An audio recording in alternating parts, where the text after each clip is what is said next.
everyone. Welcome to class 7 sessions of subject civics. And today we are discussing chapter number 9 and the chapter name is A Shirt in the Market. This is your first session. तो बच्चों हम लोग grade 7 का subject civics discuss कर रहे हैं और इसमें chapter number 9 discuss कर रहे हैं. Chapter का नाम है A Shirt in the Market और ये आपका first session है. So let's start with it. तो एक बार शॉर्ट में मैं आपको बताना चाहूंगी कि हमारा जो ये चैप्टर है that is a shirt in the market, इसमें हम कौन कौन से इंपॉर्टेंट टॉपिक्स यहाँ पर पढ़ने वाले हैं. Okay, so let's have a look at that here. So सबसे पहला टॉपिक है हमारा a shirt in the market. तो हम एक ब्रीफ इंट्रोडक्शन देखने वाले हैं कि इस पूरे चैप्टर में हम कौन कौन से इंपॉर्टेंट पॉइंट्स यहाँ पर समझने वाले हैं. आफ्टर दैट हम कुछ केस स्टडी के बारे में पढ़ने वाले हैं.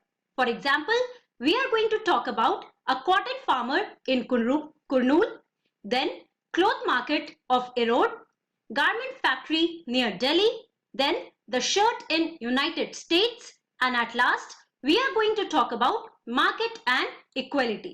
तो बच्चों ये हमारे कुछ important topics हैं जो हम इस chapter में यहाँ पर cover करने वाले हैं. अब इस chapter को start करने से पहले हम लोग फिर से rewind करते हैं कि हमने last chapter में क्या पढ़ा था, क्योंकि इसी के सीक्वेंस में हमारा ये चैप्टर 9 दिया हुआ है, राइट? तो बच्चों अगर आपको याद होगा तो लास्ट चैप्टर में दैट इज चैप्टर नंबर 8 में आप लोगों ने पढ़ा था अबाउट मार्केट्स अराउंड अस. और हमारा जो ये चैप्टर था मार्केट अराउंड अस, उसमें हमने क्या पढ़ा था? हमने बेसिकली 3 टाइप्स ऑफ मार्केट्स के बारे में पढ़ा. That is the weekly market, the neighbourhood market and also the shopping mall और द कॉम्प्लेक्सेस, राइट? और हमने ये भी देखा था कि किस तरीके से वीकली मार्केट नेबरहुड मार्केट से डिफरेंट है, या फिर नेबरहुड मार्केट और जो वीकली मार्केट से बच्चों वो किस तरीके से मॉल्स या शॉपिंग कॉम्प्लेक्सेस से डिफरेंट है.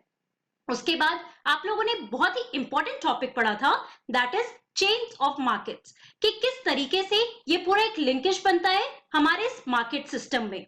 That is from the producer to the consumer, कि जो ये चीजें प्रोड्यूस कर रहे हैं, जो भी रॉ मटेरियल्स को यूज करते हुए चीजों को प्रोड्यूस करते हैं, जो आज के डेट में हम मार्केट से खरीदते हैं. और ये कंज्यूमर्स कौन है बच्चों? हम लोग जो मार्केट में जाकर ये सारी चीजें खरीदते हैं, चाहे वो कपड़े हो सकते हैं, चाहे वो खाने की चीजें हो सकती हैं, है ना? जिसके बारे में आप लोगों ने अपने लास्ट चैप्टर में काफी एग्जाम्पल्स के साथ और काफी डिटेल में इन सारे पॉइंट्स को समझा था. And at last we also talked about the market and equality. और इस चैप्टर में भी हम लोग ये मार्केट और इक्वलिटी के बारे में समझने की कोशिश करते हैं. So now let's start with our chapter here, that is a shirt in the market.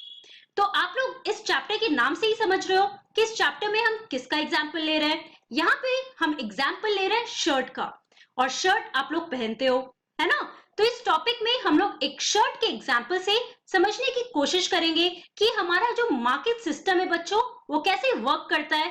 इस मार्केट सिस्टम में कौन कौन से लोग इन्वॉल्व होते हैं, राइट? Who play a major role in producing the goods and also who are involved in doing the business here. Okay, so this chapter tells us the story of a shirt. It begins with the production of cotton and ends with the sale of the shirt. तो इस chapter में हम लोग shirt का example ले रहे हैं, और ये शर्ट का एग्जाम्पल जो हम ले रहे हैं उसे हम सबसे पहले समझने की कोशिश करेंगे कि आखिर ये शर्ट बनता कैसे है ना. सो ये जो शर्ट बनता है बच्चों, it begins with the production of cotton, कि सबसे पहले जो फार्मर्स होते हैं दैट इज द प्रोड्यूसर्स, वो क्या करते हैं?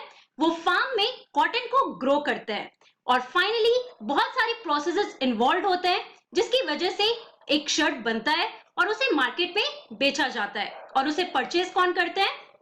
तो उसे परचेज करते हैं customers. Okay, so we shall see that a chain of markets links the producer of the cotton to the buyer of the shirt in the supermarket. जैसे आप लोगों ने इसे लास्ट चैप्टर में भी पढ़ा था. तो आप देख सकते हो here also we are going to talk about the chain of markets. और ये chain of markets में क्या होता है बच्चों? That links the producer of cotton, कि जो cotton produce कर रहे हैं, और वो producer कौन है? तो वो producer है farmers, to the buyers of the shirt in the supermarket. और उसे supermarket में खरीदने वाले जो buyers होते हैं वो हमारे consumers होते हैं बच्चों. जैसे आप शॉपिंग करने जाते हो तो आप अपने लिए कपड़े खरीदते हो, है ना? So you are the buyer here. लेकिन क्या आपको पता है कि कौन कौन से प्रोसेसेस इन्वॉल्व होते हैं, कि किस तरीके से ये जो फाइनल प्रोडक्ट है दैट इज द शर्ट, वो आपको मिलता कैसे? तो उसे हम इस चैप्टर में समझने की कोशिश करते हैं। Now here are two pictures जो हमें बता रहा है that how a shirt is made. Okay, now let us talk about our first case study here, that is a cotton farmer in Kurnool. Swapna, a small farmer in Kurnool, और ये कुरनूल का है बच्चों, so that is in Andhra Pradesh. अब आपको maps में सारी states के बारे में पता होगा, है ना? तो आप मैप में लोकेट कर सकते हो कि कुरनूल कहाँ पे है, that is in the state of Andhra Pradesh. So Swapna कौन है यहाँ पर? Now she is a small farmer. Now she is a small farmer who owns a small plot of land. And what is Swapna doing here? So Swapna grows cotton on her small piece of land. तो सपना के पास एक छोटा piece of land है बच्चों, जहां पे वो क्या कर रही है? वो cotton grow कर रही है। Now she is the producer here. Okay? The balls of the cotton plant are ripe and some have already burst. So Swapna is busy picking cotton. अब यहाँ पे आप पिक्चर में देख सकते हो, let us imagine that she is Swapna here. अब यहाँ पे आप पिक्चर में क्या देख रहे हो कि कॉटन जो है वो राइप हो चुका है ना? अब उसे प्लग किया जा सकता है। तो यहाँ पे आप देख सकते हो that the woman here she is busy picking the cotton from the cotton farm here. Another picture here is of the cotton field, जहां पे आप देख सकते हो ये जो व्हाइट कलर आप देख रहे हो बच्चों, that is cotton. Okay, now the balls which carry the cotton in them do not burst open all at once. So it takes several days to harvest the cotton. अब cotton grow करना कोई मामूली बात नहीं है, इसमें काफी मेहनत लगता है, right?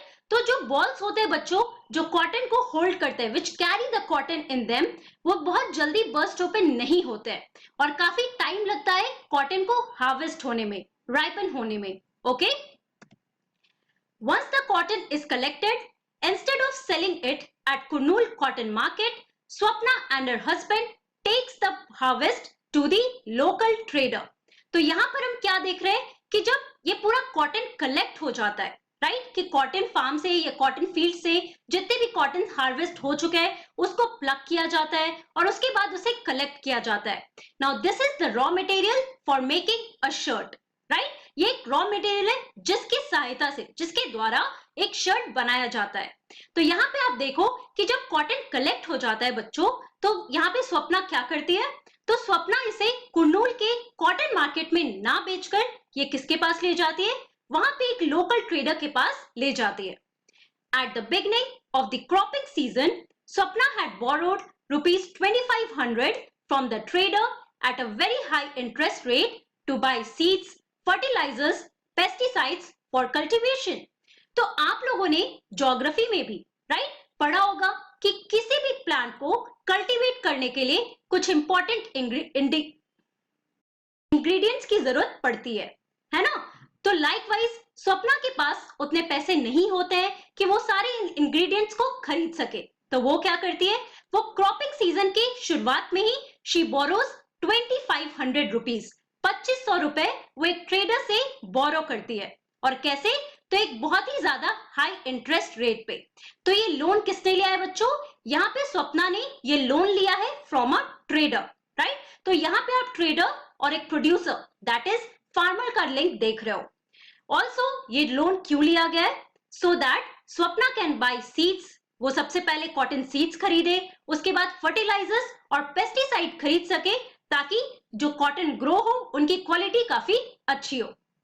Eight that time the local trader made Swapna agree to another condition. और उसी टाइम पे आप देखो कि जो लोकल ट्रेडर है बच्चों, इन्होंने एक कंडीशन पे ये पैसे दिए थे, किसको? स्वप्ना को। He made her promise to sell all her cotton to him. अब यहाँ पे आप समझ सकते हो कि स्वप्ना जो है वो अपने कॉटन को कुरनूल कॉटन मार्केट में क्यों नहीं बेच पाई? क्योंकि उसे ये सारे कॉटन किसको देना था? लोकल ट्रेडर को देना था। क्यों? क्योंकि स्वप्ना ने क्रॉपिंग सीजन की शुरुआत में 2500 रुपए बोरो किए थे as a loan from the local trader, right? So इस बिहाफ पे जितने भी कॉटन वो अपने कॉटन फील्ड में ग्रो कर रही थी, उसे वो क्या करना पड़ा, उसे इस ट्रेडर को देना पड़ा। Now cultivation of cotton requires high levels of inputs such as fertilisers and pesticides and the farmers have to incur heavy expenses on account of these. तो यहाँ पे आप देखो कि कल्टीवेशन ऑफ कॉटन बहुत ही आसान चीज नहीं होता है, इसमें काफी मेहनत लगता है। जैसे इसमें बहुत सारे हाई लेवल ऑफ इनपुट्स की जरूरत पड़ती है। फॉर एग्जाम्पल फर्टिलाइजर्स और पेस्टिसाइड्स यूज किया जाता है ताकि कोई इंसेक्ट या किसी तरीके से भी जो भी कॉटन की क्वालिटी हो वो खराब ना हो। ओके, तो बच्चों यहाँ पे आप ये दो पिक्चर्स देख सकते हो जहां पे आप देख रहे हो कि farmers they are using pesticides और fertilizers on the crops here. Also, most often the small farmers need to borrow money to meet these expenses. अब fertilizers और pesticides खरीदने के लिए जाहिर सी बात है कि फार्मर्स के पास पैसे होने चाहिए, लेकिन स्वप्ना एक छोटी सी फार्मर है जिसके पास बहुत ज्यादा पैसे नहीं है। तो उसके पास क्या ऑप्शन बचता है बच्चों कि वो लोकल ट्रेडर के साथ एक डील करे कि जितने भी वो कॉटन प्रोड्यूस कर रही है वो उसे किसी भी रेट पे उस लोकल ट्रेडर को बेचे और ट्रेडर इसी बिहाफ पे क्या करेगा बच्चों, उसे पैसे देगा as a loan, right. Now at the traders yard two of his men weigh the bags of cotton. अब जब स्वप्ना ट्रेडर के यार्ड पे जाती है जहां पे वो सारे कॉटन लेकर जाती है, तो क्या होता है that the men there they weigh the bags of cotton. वो देखते हैं कि कितना क्वांटिटी है कॉटन का। एट अ प्राइस ऑफ ₹1500 पर क्विंटल द कॉटन फेचेस ₹6000। अब यहाँ पे आप देखो कि एक क्विंटल का कितना दाम है, तो एक क्विंटल का दाम है 1500 रुपए, और जितना भी उन्होंने वे किया था उसके हिसाब से कॉटन का कितना प्राइस बन रहा था, 6000 बन रहा था। अब यहाँ पर 6000 रुपए स्वप्ना को मिलने चाहिए थे, लेकिन क्या 6000 रुपए स्वप्ना को मिले? नहीं। The trader deducts ₹3000 for repayment of loan and interest and pays Swapna ₹3000। तो यहाँ पर हम क्या देखते हैं कि स्वप्ना को सिर्फ 3000 रुपए मिले, जबकि टोटल अमाउंट कितना बन रहा था, 6000 बन रहा था। अब यहाँ से पैसे क्यों डिडक्ट किए? क्योंकि शुरुआत में हमने पढ़ा था कि स्वप्ना ने ट्रेडर से लोन लिया था। कितना लोन लिया था? 2500 का लोन लिया था, और 2500 के लोन के साथ उसे इंटरेस्ट भी देना पड़ा, है ना। और वो टोटल मिलाकर कितना हुआ था बच्चों? 3000 रुपए हुए थे, और इसमें से 3000 रुपए डिडक्ट करके स्वप्ना को वो कॉटन प्रोड्यूस करने के लिए कितने रुपए मिले? सिर्फ 3000 रुपए मिले। ओके, नाउ स्वप्ना's earning from the cotton cultivation is barely more than what she might have earned as a wage laborer. तो यहाँ पे आप देखो कि स्वप्ना की जो टोटल अर्निंग थी that is 3000 rupees from this cotton cultivation, वो बहुत ही कम था बच्चों, राइट। जैसे वो अगर एक वेज लेबरर की तरह वर्क करती, उससे शायद थोड़ा सा ज्यादा अमाउंट उसे इस तरीके से मिला लोकल ट्रेडर को बेच करके, राइट। तो यहाँ पे आप जाहिर सी बात है हम देख सकते हैं कि Swapna was at a loss here, right, कि जितने कॉटन उसने ग्रो किए थे उसके हिसाब से उसे उतने पैसे नहीं मिले। ओके, तो बच्चों आज की क्लास में हमने क्या पढ़ा? In today's class we talked about the introduction, जिसमें हमने देखा that in this chapter we will talk about a story of shirt, और इसमें हम चेन ऑफ मार्केट्स के बारे में पढ़ने वाले हैं। और इसमें हमने सबसे पहला केस स्टडी लिया about a cotton farmer in Kurnool, जिसमें हमने स्वप्ना की स्टोरी देखी, who was a small farmer, और किस तरीके से उसने कॉटन ग्रो किया and she sold all the cotton to the local trader in Kurnool. Okay, अब नेक्स्ट क्लास में इसी टॉपिक को हम आगे कंटिन्यू करने वाले हैं। So that's all for today. Thank you very much. Have a nice day.